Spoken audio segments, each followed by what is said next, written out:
I never thought I'd be the kind of man who checks his wife's phone. There's a unique kind of pain that comes from being betrayed by the person you trusted most in the world. A pain that sits in your chest like a stone, cold and heavy, growing heavier with each passing day until you wonder if you'll ever breathe freely again. I'm 43 years old. My ex-wife is 40. We were married for 16 years, and for 2 of those years, 2 entire years, she was sleeping with her boss while I desperately tried to figure out what I was doing wrong. Let me take you back to the beginning, because context matters. We married young, maybe too young. I was in my mid-20s, full of ambition and love, certain that we could weather any storm together. And for a while we did. The early years were rocky, immaturity, financial stress, the usual growing pains of a young marriage. But we got through them, or at least I thought we did. We built a good life. I work in engineering. She was a manager at a major advertising firm. 2 kids, a daughter now 15 and a son now 10. We had barbecues in the backyard, family game nights, vacations to the beach. I coached my son's soccer team. My wife baked elaborate birthday cakes from scratch. We were the family other people envied at school functions. I thought I was a good husband. I tried to be anyway. I worked hard, came home every night, never so much as looked at another woman. I loved my wife with a quiet, steady devotion that I thought was unshakable. And then slowly, everything started to change. The shift. It started about 2 years before I discovered the affair. Small things at first. My wife grew distant, distracted. She'd come home from work buzzing with energy, talking about her boss, let's call him David, and how brilliant he was, how he handled this crisis or solved that problem. At first, I didn't think much of it. She'd always been passionate about her work. But then the comparison started. David would never forget our anniversary. David takes his wife on surprise weekend getaways. When's the last time we did something spontaneous? You need to take more initiative. I shouldn't have to tell you what I want. I tried. God, I tried. I bought books on relationships and marriage. I planned date nights, sometimes weeks in advance, researching restaurants and making reservations. He'd come home with flowers, with little gifts, with handwritten notes, but nothing I did was ever quite right. You're only doing this because I asked you to, she'd say, her voice flat with disappointment. It doesn't count if I have to tell you. I felt like I was losing my mind. Every attempt to fix things, to understand what she needed, was met with criticism or indifference. The woman had married, warm, affectionate, quick to laugh, had been replaced by someone cold and impossible to please. Our sex life dried up. We went from intimacy a few times a week to once a month, then less. When we did have sex, she seemed distant, going through the motions. I tried to talk about it, but she'd brush me off or turn it back on me. Maybe if you were more assertive. Maybe if you worked out more. Maybe if you just knew what I wanted without me having to explain everything. I started to believe it was all my fault, that I was failing as a husband, as a man, that if I could just figure out the right combination of words, the right gestures, I could get my wife back. The discovery we became close with David and his wife. He'll call her Sarah. They had kids around the same age as ours, and we started spending time together. Barbecues, trips to the arcade, holiday parties. David seemed like a stand-up guy. Successful, charismatic, generous with advice when I confided in him about my marriage troubles. Just keep showing up, he'd tell me, clapping me on the shoulder. Marriage is work, but it's worth it. I trusted him. I actually trusted the man who was sleeping with my wife. Before I continue, I'd really appreciate if you subscribed. It helps me share more stories like this one. The night I knew for certain, I was lying in bed next to my wife. She was on her phone, giggling softly, her face illuminated by the screen's glow. I leaned over, curious about what was making her laugh. She yanked the phone away like it burned her. "What are you doing?" Her voice was sharp, accusatory. "I just wanted to see what was funny," I said, confused by her reaction. "It's none of your business." She got up and locked herself in the bathroom. I lay there in the dark, my heart pounding, and I just knew. Deep in my gut, I knew. The next morning, I asked her directly if she was having an affair. She exploded. How dare I accuse her? Didn't I trust her? I was paranoid, controlling, insecure. She eventually, grudgingly, handed over her phone that night. I scrolled through her messages, but entire conversations had been deleted. What remained was nonsensical, fragments of text that didn't make sense, responses to messages that weren't there. She'd gotten sloppy in her panic, but not sloppy enough. The proof: I have a friend who works in IT. I won't go into details, but he was able to recover some of the deleted messages from my wife's phone. Not all of them, she'd gotten a second phone by then, but enough. Enough to confirm what I already knew. The messages were, they were everything it feared and worse. Intimate, sexual, planning meetups, laughing about inside jokes. 2 years of messages, stretching back to right around the time my wife started comparing me to David. Can't wait to see you tomorrow. Wear that thing I like. My husband is clueless. He has no idea. I've never felt this way before. You make me feel alive. I sat in my car in a parking lot, reading those messages, and I cried. My friend sat next to me, not saying anything, just letting me break down. I spent months blaming myself, tearing myself apart, trying to be better, and the whole time she'd been with him. The whole time, she'd been making me feel like I was the problem. The plan: I didn't confront her right away. I knew if I did, she'd deny everything, delete more evidence, maybe even turn it around on me somehow. I needed to be smart about this. I called Sarah, David's wife. She answered on the third ring, her voice cheerful. "Hey, what's up? Sarah, I need to talk to you about something. Can we meet?" There was a pause. "Is everything okay?" "No," I said. "It's not."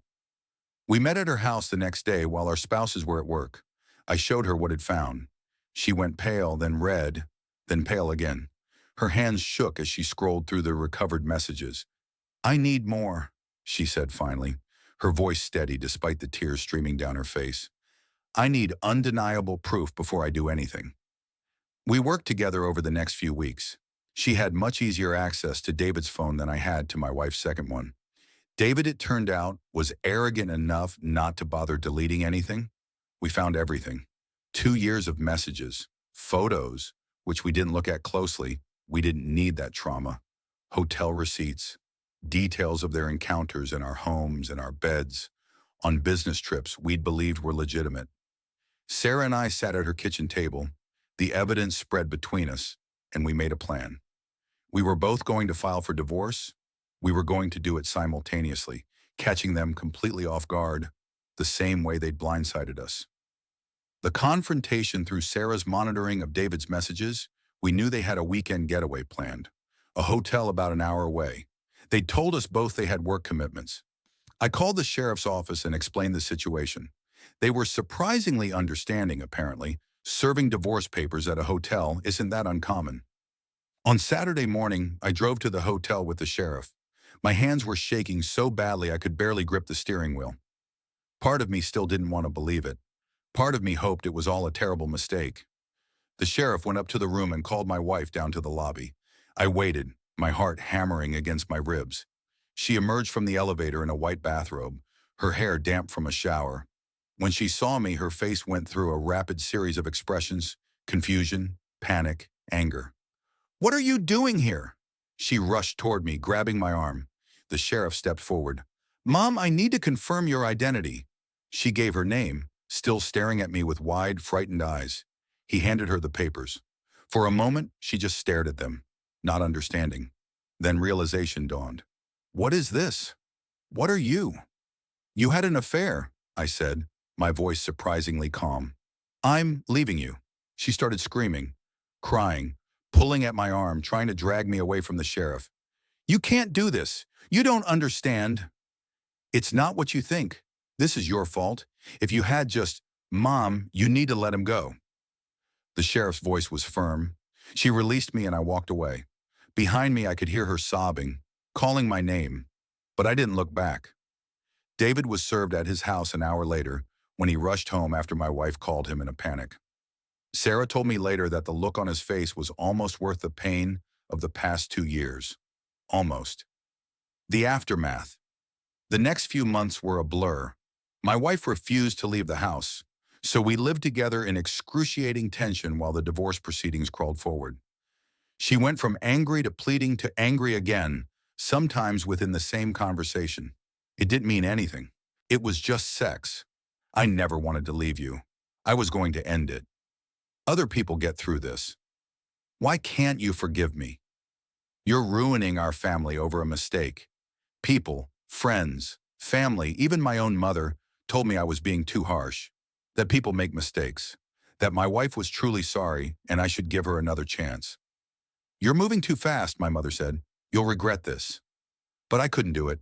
Every time I looked at my wife, all I could see was those messages. My husband is clueless. 2 years. 2 years of lies, of making me feel inadequate, of sleeping in our bed after she'd been with him. I told our kids in age-appropriate terms what was happening. Mom broke a promise to Dad, and sometimes grown-ups can't stay together after that. My daughter cried. My son asked if it was his fault. I held them both and promised them that none of this was because of them, that we both still loved them more than anything. But inside, I was dying. I'd wake up in the middle of the night, my chest tight with anxiety, and lie there until dawn, replaying everything. Wondering what I could have done differently, wondering if I was making a mistake. My wife started therapy. She read books about infidelity. She wrote me long letters about how sorry she was, how she'd changed, how she understood now what she'd risked and thrown away. And you know what? I think she was genuinely remorseful. I think she really did regret it. But it didn't matter, because I couldn't forget. I couldn't forgive. And more than that, I couldn't accept being someone's backup plan, the person they come crawling back to after their fantasy falls apart. She wanted to have sex, suddenly, all the time.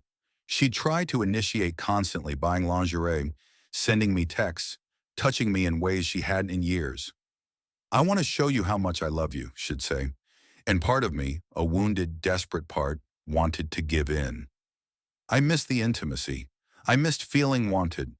But I knew it was just manipulation, a last-ditch effort to keep me hooked. You only want me now because you lost me, I told her once. Where was this energy 2 years ago? Where was this effort when I was begging you to work on our marriage? She didn't have an answer for that. Sarah. Through all of this, Sarah and I stayed in close contact. We'd meet for coffee, text each other during low moments, offer support when one of us was struggling. We understood each other in a way no one else could. We'd been through the same betrayal by the same people. My wife hated it.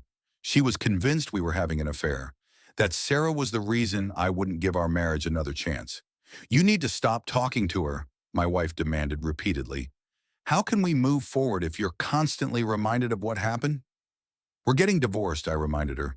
There is no moving forward for us, but she wouldn't accept it. Even as the divorce date approached, she kept hoping, kept trying, kept believing it changed my mind. I won't lie, there were moments I wavered. Moments when I thought about all the good years we'd had, about our kids, about how much easier it would be to just forgive and move on. But then I'd remember her face in that hotel lobby, the panic when she realized she'd been caught.